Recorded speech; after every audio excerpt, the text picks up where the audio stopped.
Welcome to Amplifying Voices, NC2ML's We All Speak Math podcast, where we take a deep dive into the power of dialogue in mathematics education. I'm Josh Griffin. And I'm Emily Hare. Hi, I'm Margaret Borton. This podcast is part of the statewide We All Speak Math campaign from the NC Collaborative for Mathematics Learning, or NC2ML, dedicated to enhancing student discourse in the classroom. With us today is Dr. Beth Herbel-Eisenmann and Alicia Conklin. In today's episode, we focus on 3 of our discourse moves: inviting, waiting, and revoicing. I think one thing that was really important to me is we talk about positioning of students in the classroom in this episode, and you'll actually hear me mention to Beth that it was important to me when I first started learning about the concept of positioning, and I asked her to talk a little bit more about it. But while we were talking, I had this realization about how I always talk about the importance of being able to name the discourse moves. And I realized as we were talking that that's because we have to be thinking about how we use those moves for the purpose of positioning students as knowers and doers of math. So that was a really cool moment for me. Yeah, I really like that too. My personal favorite was talking about the discourse moves specifically, especially inviting. Inviting was one of my favorites when I was in the classroom. Having the ability to get kids to participate or getting them involved in unique ways, even though when they didn't really want to, was my bread and butter. So it took me back to a better time. Yeah, those were both great moments during this podcast. I think for me, and you'll notice this in the podcast as well, my favorite part was when Beth brought up that discourse is bigger than just talking. It's other ways to communicate about math as well, like gestures, drawing, or writing. I really appreciated that more nuanced thinking around what discourse means in our classrooms. Well, you are all in for an enriching discussion. So without further ado, let's dive into today's episode of Amplifying Voices, NC2ML's We All Speak Math podcast.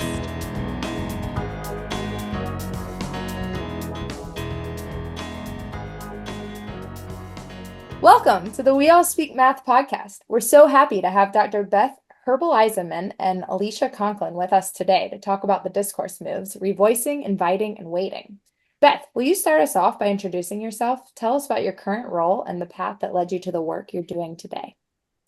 Sure. First, I want to thank you all for having me. This is really a pleasure to be in conversation with you.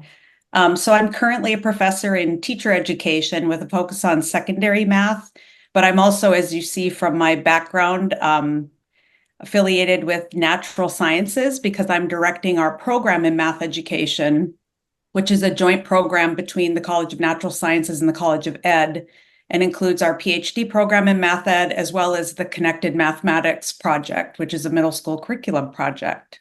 I think probably my path to thinking more about math classroom discourse started when I was teaching collegiate level math at Northern Arizona University during my master's. It was the first time that I worked with students who were Dene, Hopi, Latinx, and white in my courses, because previously I had taught middle school math in North Dakota and Minnesota, where most of my students were white and working class. So this sort of much more linguistically, racially, and ethnically diverse students made me have to think a lot more about how language and culture are related to each other. So then when I went to Michigan State for my PhD, this interest grew really rapidly. I took coursework on language, culture, and learning, and I read books like The Skin We Speak, which was edited by Lisa Delpit and Joanne Kilgore-Dowdy, and Courtney Kasdan's book on classroom discourse. And I actually started my PhD just when Deborah Ball left and went to University of Michigan, but her work and Maggie Lampert's work were really prevalent in my program. And then finally, when I took an advanced research methods course on analyzing classroom discourse, I read a lot of work in sociolinguistics, discourse analysis, critical discourse analysis. And I was like, as math teachers, like our primary goal is to communicate things to people. Why do we get none of this information? Like it seems like it's actually contrary to supporting us to be better teachers to our students. So I got really curious about what secondary math teachers might find interesting and how knowing more about that kind of work might impact their beliefs and practices over time, which led me to writing my first grant to the National Science Foundation, I had a career grant where I worked with a group of math teachers from across the state of Iowa when I was at Iowa State University. And they did a whole summer study group reading things about classroom discourse and math classroom discourse, and then engaged in 3 years of cycles of action research. So working with them over time, I really learned a lot about what secondary math teachers might find interesting.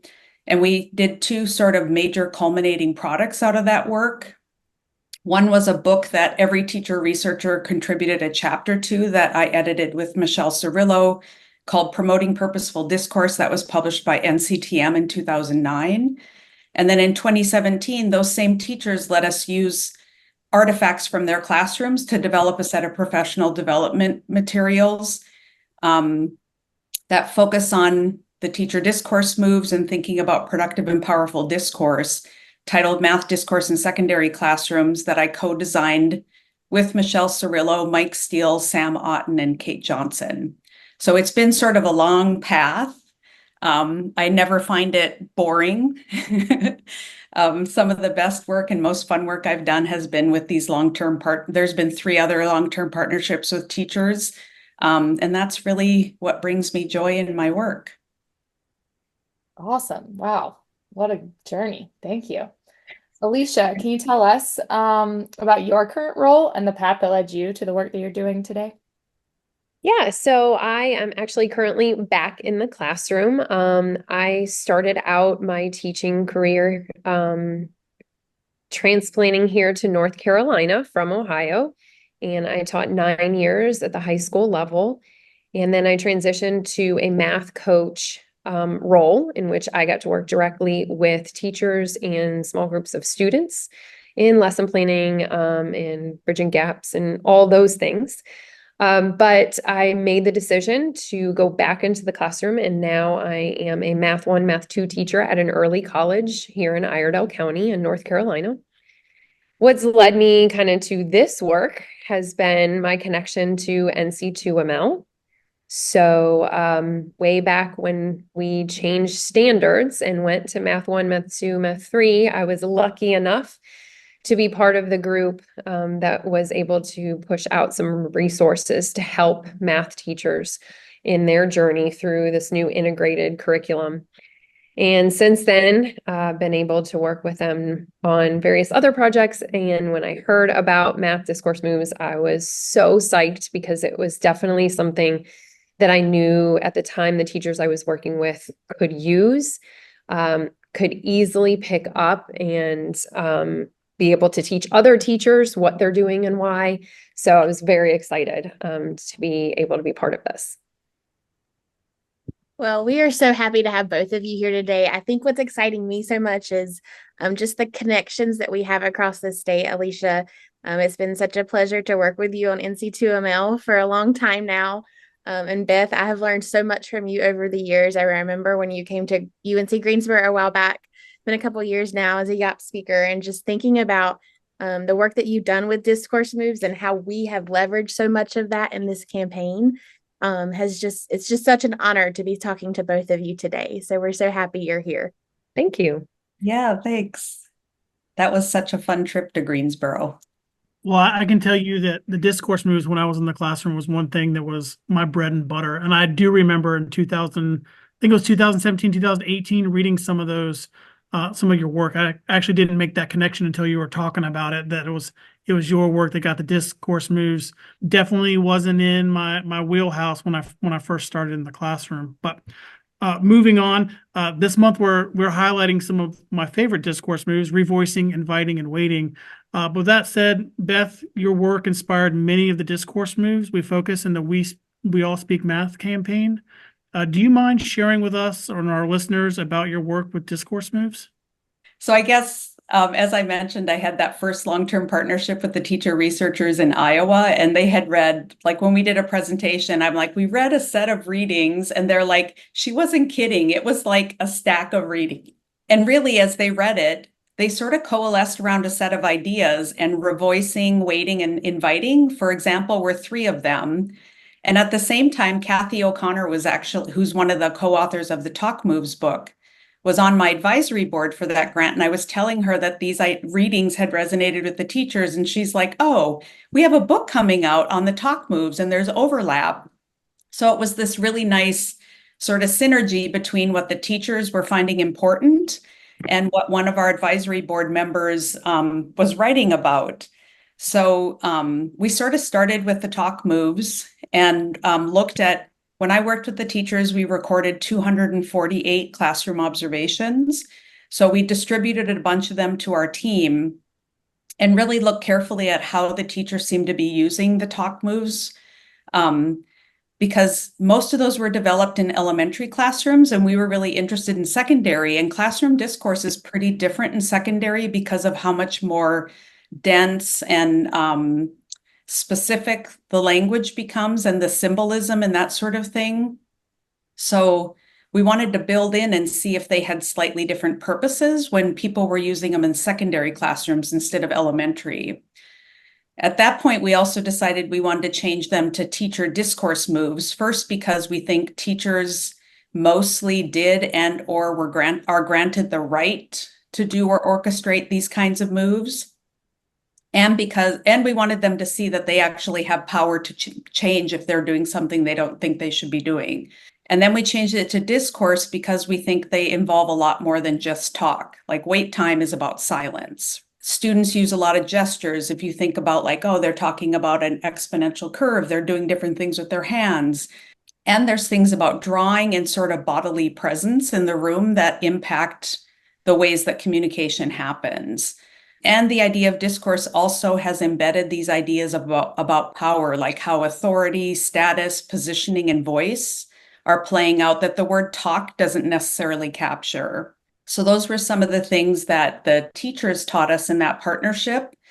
And then we realized they actually gave us feedback on the professional development materials. And one of the things that we realized was that they give you tools, things teachers can do, but they don't actually always help you think about what the impact of the moves are. So this is where we decided to add two sorts of lenses. We talk about them as lenses, and one is thinking about, when I use them, does the discourse seem to be productive? And what we mean by that is, does it seem to support students to gain facility with mathematical discourse practices? And or is what I'm doing powerful for students? And this relates sort of to how teachers and students are positioned. So it considers issues of authority, agency, status, control, power, and all of those things are wrapped up in sort of the development of students' identities and whether they feel like they are people who can know and do mathematics. I was curious before we move to Alicia. You mentioned the word positioning a couple of times, and the reason I bring that up is because that's become a really important word to me since reading some of your work and spending some time with you. And I don't remember even thinking about what that term even meant before kind of digging into that. So I'm wondering if you could tell us a little bit more what you mean by positioning and kind of the work you have around it. Yeah, so oftentimes we talk about the role of teachers and students, and role has typically been a much more like it's a static thing, whereas positioning suggests that every time we interact, we're like fluidly moving in and out of roles. For example, some teachers might sort of adopt a coach sort of positioning, and their students are the players and they're like trying to jazz them up, or you could shift to being a different sort of relationship and positioning. So those are fluid and happen over time and impact the more often particular roles are adopted, they contribute more strongly to students developing identities. So it's oftentimes when I've talked to teachers about it, they've been like, "Oh, I need to stop doing that." And I'm like, no, it happens all the time. It's more like you have to be aware that we're constantly negotiating relationships that involve things like status and power. And so if somebody is consistently being positioned as not knowing, for example, that child can come to see themselves as somebody who can't really know mathematics. And that's a lot of power for teachers to think about having. But it's sort of like the fact of what happens when kids spend as much time as they do with us all day long. So getting people to think that we are also contributors to students' identity development is really important, I think. I think that's actually been making me reflect on how I've been talking about even the moves within the campaign the last year or so, because in my district, we've had a big movement around these discourse moves too. And I've been telling folks that I think they're so powerful because they're nice for new teachers who are learning how to have those conversations, but they also help our veteran teachers who may already be doing some of these name it and see it. But I think a thing that I've been missing when I've been thinking about that, reflecting on my own experience, is it's really about being able to name it and know that the purpose is to use them in order to position students intentionally in those ways that they are seen as knowers and doers of math. So I was just thinking about that as you were talking. I think that's the piece, the way we use them to position students as that's really important there. Yeah, if I can build on that a little bit and connect to things like inviting. So if we think about, well, both revoicing and inviting, so implicit bias or unconscious bias also relates to positioning. We know, for example, from past research, girls and students of color tend to be invited less frequently. And when they are, it tends to focus on what questions, very like short what questions instead of why, or and sometimes teachers over revoice emergent bilingual students by unintentionally interrupting while students are trying to express their thinking. So those sorts of like more implicit way, we're socialized into discourse practices. So it takes a lot of work to step outside of them and really think about what am I doing and why am I doing it? So I think that intentionality piece that you just highlighted, Emily, is really important. And we don't really, I don't know, my teacher preparation had nothing to do with any of that. I didn't think about it until I was a master's student. I'll just be honest. Mhm. I would redo teaching very differently now than I did when I was a teacher.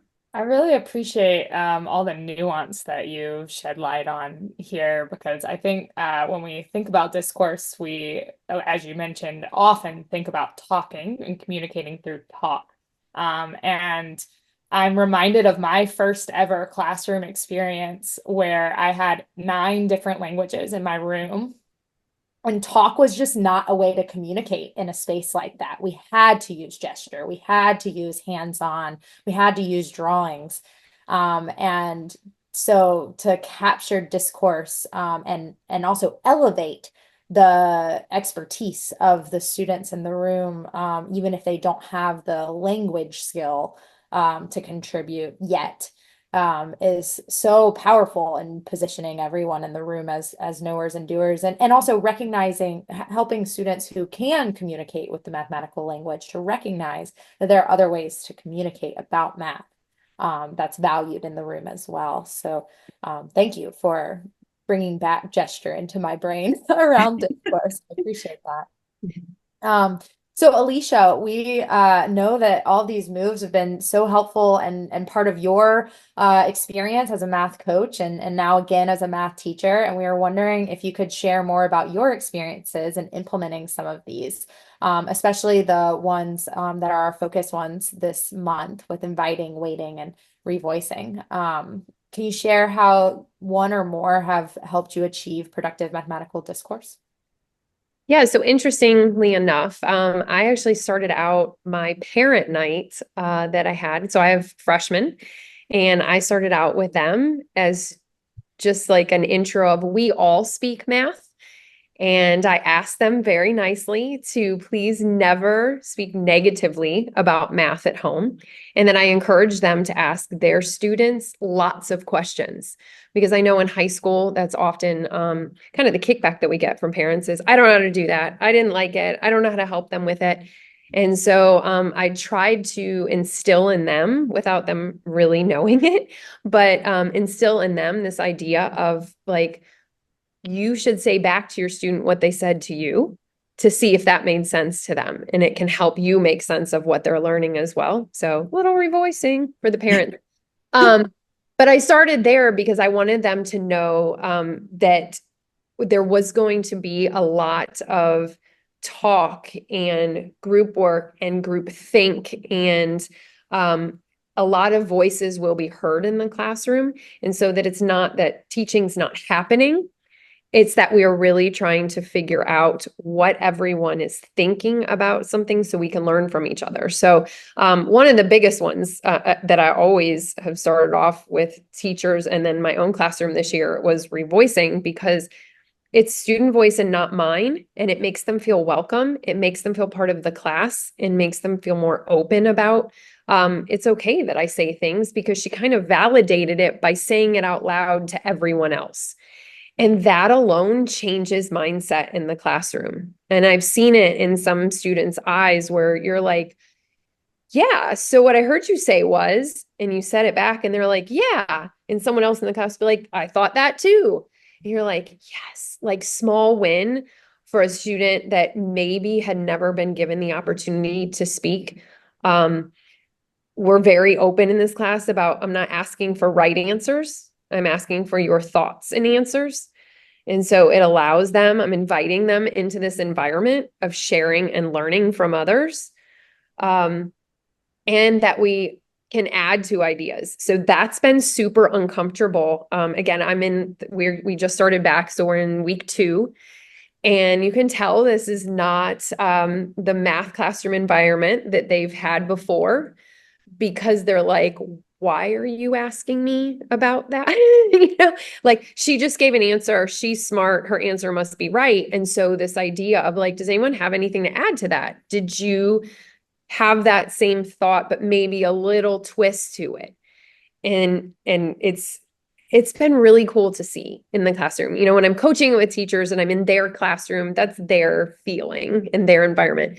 But it's been neat to see these students growing and just seeing them opening up about it's okay to think and speak and draw math and not, be criticized for what I was thinking about. You said inviting a few times, which is my favorite move out of the 3. I know, Emily, you're more partial to revoicing, and that's okay. I'll let you talk about that later. But inviting is always my favorite. And Beth, I'm going to get to you in a second. You hit the nail on the head, and I want to hear more about that. But talk a little bit about inviting and what you think when you talk about, or when you're using the inviting move. Like So with my students, I'm always thinking about what's the prompt that I'm going to use with students to get them to open up a little bit more and to get them into the conversation, because often we're hearing from the same students. And so before a lesson, I take a look at some of those like sentence stems again to be like, okay, I'm going to use this one today because I think that person's going to respond to this. I also think about, who do I see contributing and why they think they're contributing? So it's because, is it because they think they have the right answer? Or is it today someone contributed because they felt yesterday they were invited to the conversation, so now they're more apt to speak up about it? So I'm kind of making mental notes of that each day in my classroom as to the who am I inviting, why, and did it make a difference on what happens, as the class goes on. When I circulate around, the classroom when they're working on things, sometimes, you have students, they don't want to speak up, and that's okay. But sometimes I'll ask them, like, could I just use yours as the example? Oh, yeah, sure. And so I might mention it, but then I may say, hey, could you add a little more to that? Because you all said it much better than I can. What was your group thinking? And so it gives them some, I don't know if power is the right word, but sort of, it gives them power in that moment of like, oh, yes, we were thinking about this, and they're still a little shy about it, but then they're getting other groups to think like, we thought the same thing. Okay, great. Or they're very quick, if they didn't think the same thing, to raise a hand and be like, wait, nope, wait, this is what we were thinking. And then they want to know if that's right, of course. And then we can have a conversation about that. Like, who is right? So now you've heard 2 totally different thought processes on something. What are we going to do now? So it's been an interesting journey, just these 2 weeks. I can't wait to see the rest of the semester and how I'm interested to see if they start prompting each other for things, when they're in group work, like, will they start inviting people's thoughts in? We've had a little bit of work around that on how do we behave in a group? What do you like to hear? What don't you like to hear? So, yeah, I can get back to you on what that looks like from them. I see intentionality is definitely a common trend, which I agree with too. That's one thing that I always use is be intentional on who I'm calling on and why I'm calling on them. But Beth, do you have anything else to add to inviting? I know you touched on it a little bit, but I want to see if you will go any deeper for us. I'm like, Alicia, I so appreciate the exam. I feel like you could have read what I like my bullets your examples are just so beautiful. I mean, Oh. like the norms that you're setting up that like be respectful to each other. You all have important things to contribute. And you're highlighting that this doesn't happen overnight. If students aren't used to it, it takes work because they're not used to it either. But I would say, in addition to some of the things that you shared, some of the ways that the researchers that I've worked with, for example, have given me a lot to think about. For example, I had mentioned a few minutes ago implicit bias, and really we know people tend to gravitate toward people who are like them, and you're more likely to call on people who are like you.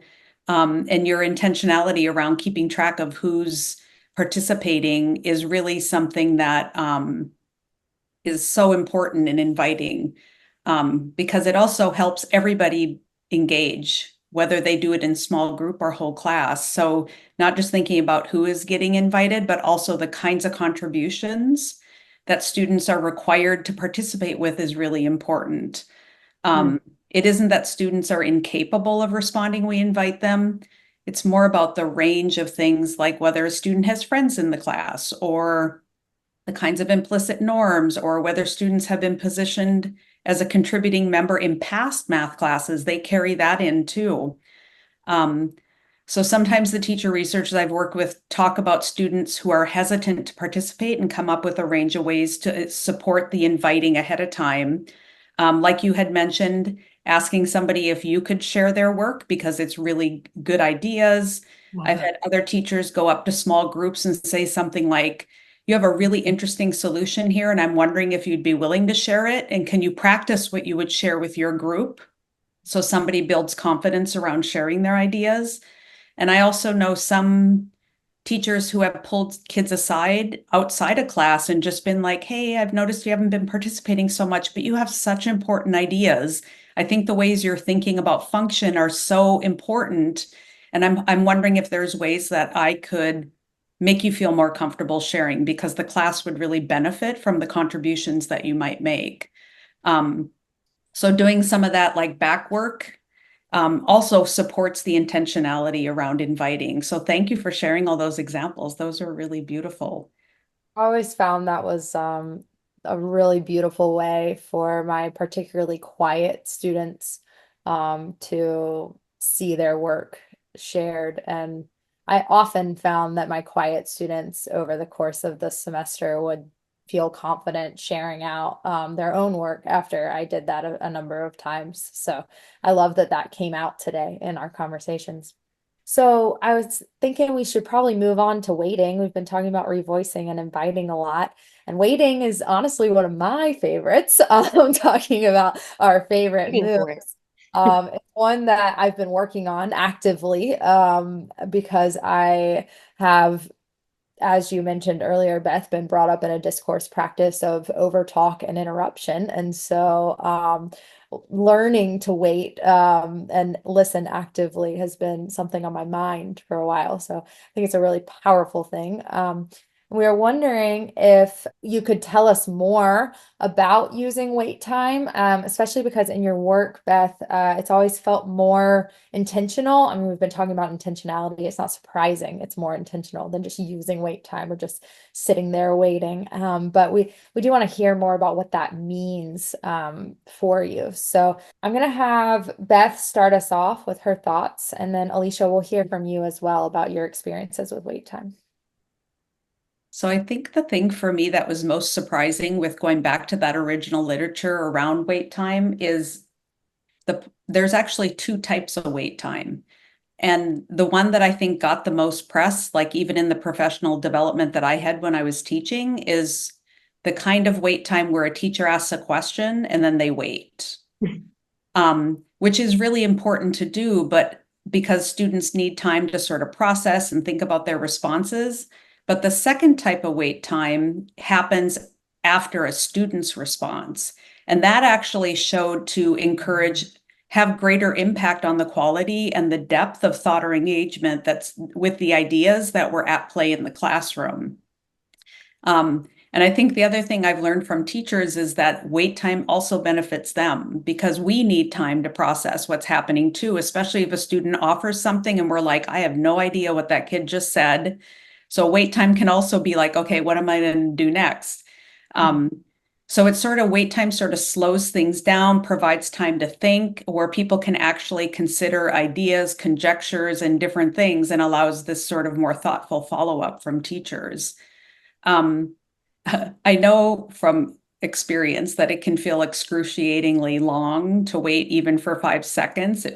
I learned, so David Pym was my advisor, and he loves wordplay and sort of like the etymology of words. And he had told me that there's kairos and chronos are both words that reflect time. And one of them is our experience of time, and the other is like time measured by a clock. And the one that's like our experience of time, it's like 1, 2, 3, feels forever when you're standing in front of a class of 35 students. But I think there's actually a max. I want to say like 8 seconds or something they found is almost like too much if you get to 8 or 10 seconds. I'd have to go back and look that up. But really incorporating both types of wait time can pay off in terms of how students respond. We've been doing a big campaign in our district lately around Think, Pair, Shares, believe it or not. I know that's been around for a long time.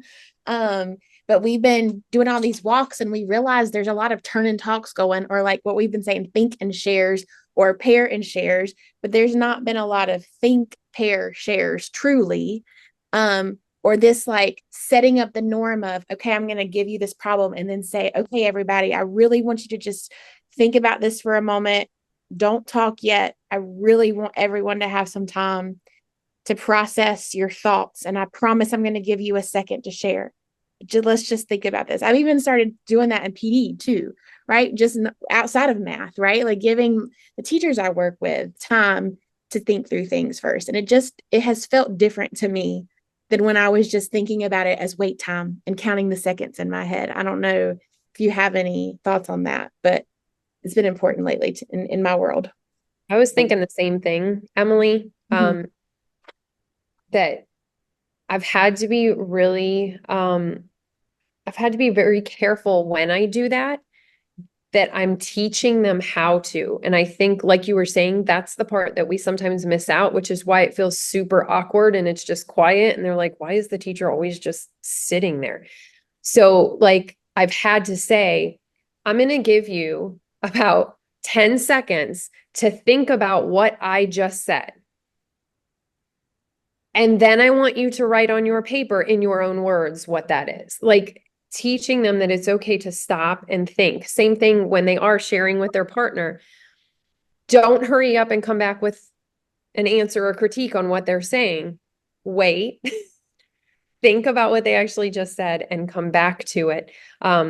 Because I think we just spoke about it a little bit, but we talk about it from the teacher side, but we often, like, I know in wait time, I was never told in my teacher prep about wait time with students, like student responses, as far as like getting them to wait. No, I'm not going to go on to the next answer right away.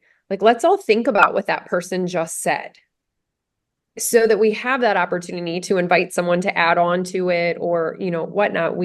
I think that's the part that this waiting really gets to. I think we've talked about inviting and waiting, and we talked about revoicing earlier. So feel free to add anything if you haven't had a chance yet to add something in around revoicing. But Alicia, I actually want to go back because I think you've coined a new term. You've coined parent revoicing, right? Yeah. That's the first time I've heard of this parent revoicing move that apparently we're going to start talking about. I love it. Sure. It made me think of also in this work, we talk about the difference between student and teacher revoicing as well. And so, Alicia, I'll start with you. What do you think is the difference? If you want to add in your new parent revoicing term, feel free. But like, what do you feel is the difference between the different types of revoicing that we have, if that question makes sense? Yeah, so I think this is another one of those that you're prepping ahead of time. Are there certain points in my lesson that I do want to have students revoice other students, because I really need to see, am I having them restate it, rephrase it? Am I giving them the opportunity to interact with whatever that statement is or process or whatever we may be doing? And I think the other part is, for me anyway, as a teacher revoicing, sometimes it's really just for clarification, because I'm not 100% sure if what they're saying is coming across the way that they want to say it. So hearing it back, sometimes they'll be like, wait, no, this is what I meant instead. Or it gives that empowerment. So if I say, okay, so what I heard you say was, and sometimes that has an effect on them of like, yes, I did say that. And they feel really good about it. So, with those things, I feel like this one, it gives you big gains and it's so easy to do. Right. And then sometimes I'm hoping what happens is, as we're going through this, like I mentioned before, I'm hoping that they kind of start doing it themselves organically. When we're working in a group, I hope that they're saying, wait, did you just say? And then they restate it back, so that we can make sure we're not just brushing off like, yeah, someone talked. Okay, yeah, but we got an answer for, sounds good. That's what we're going to put on the board. I'm hoping that we can get that into where, since I'm modeling it and doing it, that maybe, they start building it into how they look at interacting in a math class. That's so funny. Before we switch over to Dr. Herbel-Eisenmann, it made me think of, I don't know if some of you remember Paul when Savage. He was in NC2 for a while. Him and I we facilitated PD together once. And apparently we learned revoicing well, because apparently when we facilitate, we both go, well, Paul, what I hear you saying is, or well, Emily, what I hear you saying is, and I remember the participants, we were down in the Sand Hills area, and one of them was like, are the two of you married? Because you seem to really know how to listen to each other. And we just died laughing, because we're like, no, it's just the revoicing move that we're using with each other. So that made me think of that. It always makes me think of the activity. And I've done it in different PDs for coaching, but where it's, you have to sit there and you just have to listen to someone for a minute. First off, super hard, because all you want to do is come back with responses. Yeah. But it's like this and waiting all in one in that one activity. And so I think that's why students struggle with it. I mean, we struggle with it as adults. We want to come up with okay, yes, but like, let's think about what they said. Let's stop and wait a minute. Now let's say back what they said. Beth, I'd love to turn to you now. I'm curious. I know that you thought through those two different things, because you had them listed as separately in your work. So do you have anything to add about the differences between teacher and student revoicing? I mean, I feel like Alicia just highlighted some really important ones. I think the teacher researchers that I've worked with, like, easily recognize revoicing in their practice. I think most teachers do it, but even the most experienced, like some of the teachers in that first partnership had taught for 20 to 30 years, and my most recent partnership for 30 years. And the intentional piece is really the piece that that seems to be like having to step outside of it to think about what they're doing. And one of the teachers in that book that I mentioned wrote a really great chapter. Her name's Jean Cruzy, called Revoicing the Good, the Bad, and the Questions. And it's this beautiful chapter where she really raises questions like, how does revoicing support or undermine students' thinking?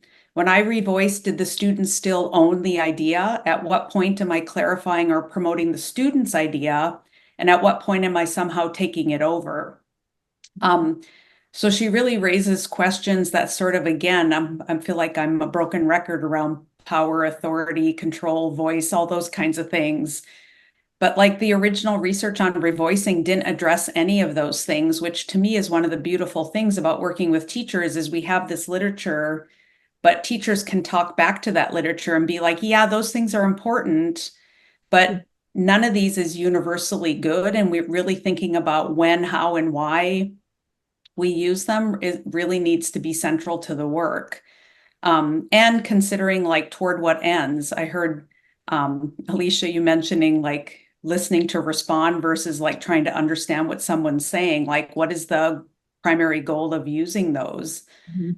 So I think we separated out asking students to revoice because we found it's more rare for teachers to make that move, except, I mean, the ones that teachers like sort of find out that they actually use it for is to call out a student that they think isn't paying attention, where they're like, Emily, do you think you could retell me what so-and-so said because you think that that student's not listening? And then they're like, oh, that's not probably a good use of revoicing because it probably makes the student feel bad. But On a side note, I got busted for that all the time when I was in high school. Just let you all know.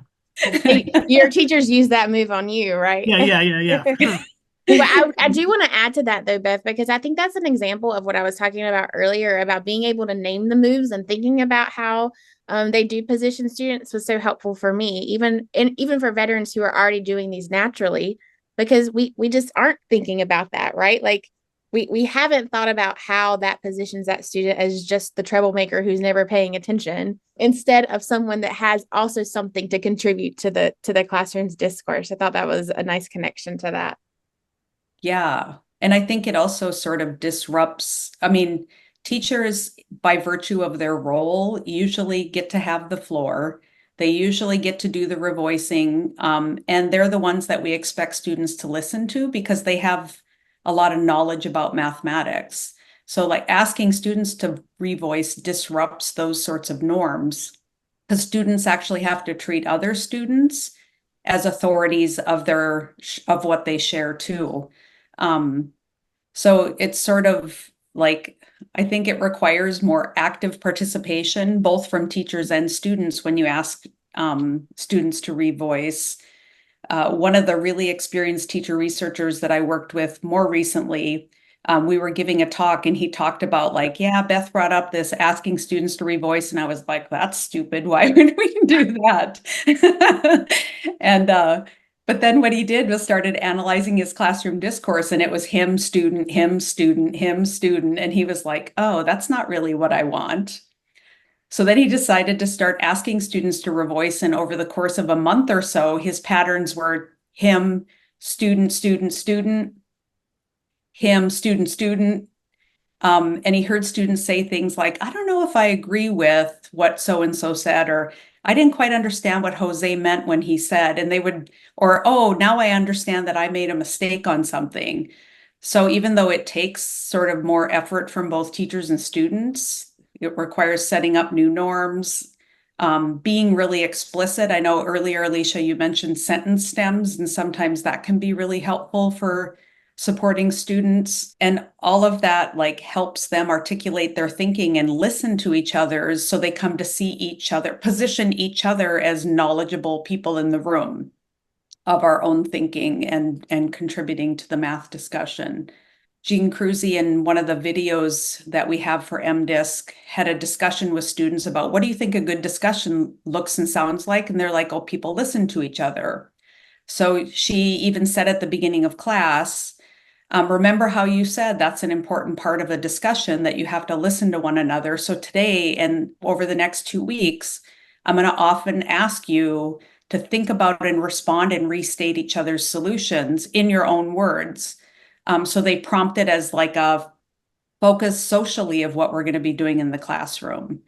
That one, I think, is one I hadn't really thought about as much. And I think it actually gains more in terms of positioning each other as people who know and do mathematics in the classroom from a student standpoint. Yeah, I think those are really important points. And I just want to highlight one more time, like that you're talking about really positive strength-based ways of revoicing instead of using it to call someone out or to correct. And I think as teachers, we can model that in our language, and then the students will start picking up on that and using it for their own revoicing. And the unintended consequence being that if you do model that corrective behavior with your revoicing, you might find students correcting each other, which could take the culture in a totally different direction. So I really appreciate the examples that you gave, because it's really easy to visualize exactly what this looks like when students are revoicing each other in this positive thinking together kind of a way.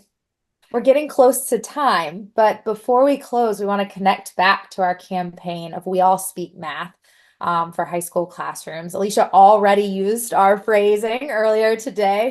She's on the bandwagon of We All Speak She's an Math insider. She should already. have. Yeah. But we were wondering if both of you could share, when you hear the phrase "We all speak math," what does that mean to you? And Alicia, I'll let you go first. Okay. I mean, exactly what it says. We all can and will speak math. And that's kind of the motto I've adopted for my classroom this year. That it's not about right answers. It's about us speaking about it, learning from each other so that we can be better and we can find ways to see how math is in our lives, and it not in a forced way. That, if we're problem solving, we're noticing patterns, we're speaking math. And so I think it's just kind of a grassroots effort to get back to how beautiful math is, and that we can all do it. I love that. So beautiful. I And do thank you for too. the phrase. What? I said I do too. That was beautiful. So let's hear from you. When you hear "We all speak math," what does it mean to you? I mean, similarly, I think it points to the fact that every student is capable of engaging in mathematical discourse, and they do so on a daily basis. Even if we're not using precise mathematical terms, like I'm thinking about even in class when students talk about slope, they might say it goes up by when they see a table. They might talk about the slantiness of the line when they look at a graph. They might use those gestures that I was talking about earlier to show a constant slope. And I think as teachers, we have to really believe that we all speak math. And when we think we don't hear math being talked about, turning the lens back on challenging ourselves to listen differently and intentionally to set up and facilitate experiences that really embrace our students' ways of speaking and being, and then support students to value their own ways of communicating along with developing potentially new ways of communicating if this isn't as prevalent. I mean, they only do this 50 minutes a day, right, for the school year. Not every kid goes home and talks about exponential equations with their families. I don't know. I did. What? I mean, my dad was my high school math teacher for algebra and Well, geometry. you did too. No, if you're like my daughter, you don't want to come home and speak to your mom, who's the math teacher. That's not what you're talking about with that. I hear you. I had to hire a tutor for my kid because we would be yelling at each other at the table when I asked him to explain his Okay, I'm not alone. Okay. That time's coming for me too. I'm about to feel your pain. It's coming. Well, thank you so much to both of you for sharing your insights with us today. Beth, how can listeners learn more about your research and connect with you? So my email is super easy. I have a long hyphenated last name, so I made my email really simple. It's just my initials, bhe@msu.edu. So I'm totally happy if somebody wants to email. I'm also on LinkedIn. I'm in the process of updating my website because I'll just say, even though I tell people not to say that you never were good at math, I'm really not very techy. So I will, if somebody's shaming me for that right now, I'll take ownership on that. And I'm happy to share articles that I've written for teachers. I think there's 3 or 4 that have become, that I hear from other people that people have found really helpful. One on focusing and funneling, one on bridging languages, and more recently, one on paying attention to implicit bias in our classroom discourse. And if there's any listeners who are interested in collaborating and trying out the MDisc materials, I would really love that. After I've done them in about 4 or 5 sites. And after the shutdown, it sort of squashed some of those partnerships. And I'm always eager and love, like I said, probably the most joyful part of my job is being with teachers and in classrooms. So I invite people who might be interested to let me know. You might have a testing guy in your inbox then. Alicia, what about you? How can the audience connect with you?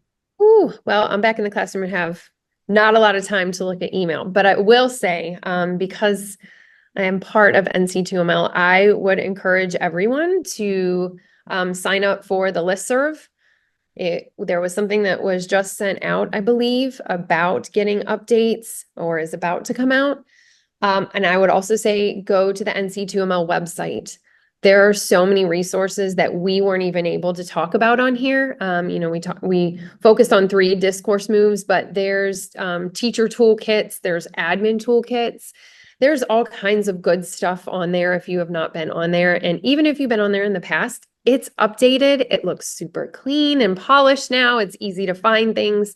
So if you go on nc2ml.org, you can sign up to get some of these updates as they come out too.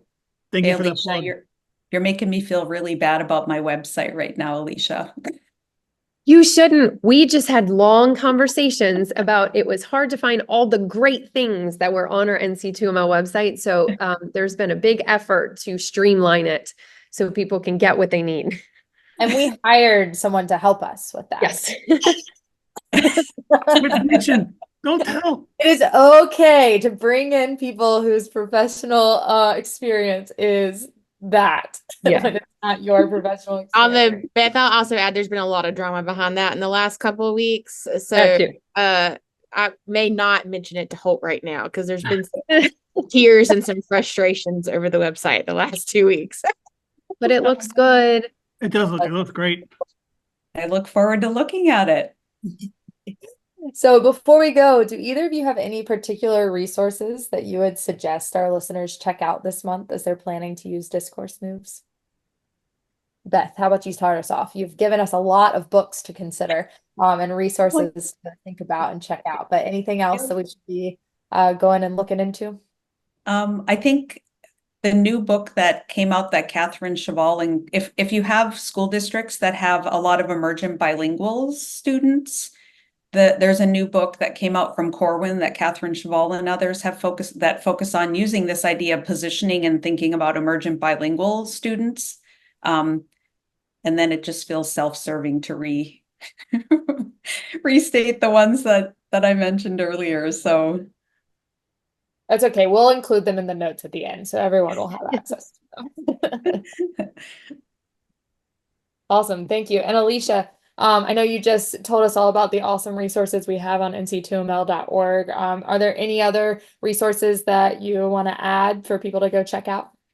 I would just say as an easy place to start on the NC2ML website, there are the teacher toolkits, and we also have the briefs that are so easy to just look at, get an idea of like, this is what students do, this is what teachers do, these are some sentence stems that you could use. And it's something you could print out and you could share with your teacher PLC or other people in your department, whatever. But I really think that that's a good place for anyone to just start looking. Awesome.